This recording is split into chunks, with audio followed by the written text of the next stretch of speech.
সকালে পশু ছেড়ে আসা হয় পাহাড়ে। সারাদিন পাহাড়ি এলাকায় প্রাকৃতিক চরণভূমিতে খায় ঘাস লতাপাতা। বিকেলে আবার ফিরিয়ে আনা হয় বাড়িতে।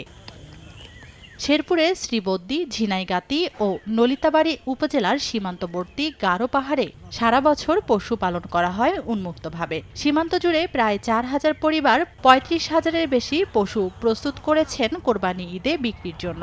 তবে চোরাই পথে ভারতীয় গরু দেশে এলে লোকসানের আশঙ্কা তাদের। এরই মধ্যে বিভিন্ন এলাকা থেকে পাইকাররা দেশি জাতের পশু কিনতে ভিড় করছেন শেরপুরে। এই পাহাড়ে এলাকায় গরু বছর পালি কোনো সার বিষ হাবি যাবি ইঞ্জেকশন ছাড়া। সকালে পাহাড় দিয়ে যায়, সারাদিন খাওয়ায় আবার সন্ধ্যার সময় নিয়ে যায়।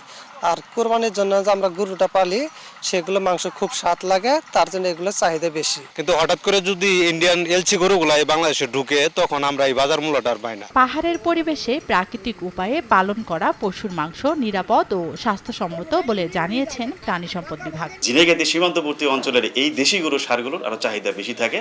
তো আমরাও মনে করি যে এই বছরও মানুষজন এই গরুগুলো কিনে কোরবানির স্বাচ্ছন্দ্য দিতে পারবে। প্রাণী সম্পদ বিভাগের তথ্য মতে এবার কোরবানির হাটের জন্য শেরপুরে প্রস্তুত করা হয়েছে প্রায় ৯২,০০০ পশু, আর স্থানীয় চাহিদা রয়েছে ৬৩,০০০ পশুর। সময় সংবাদ, শেরপুর।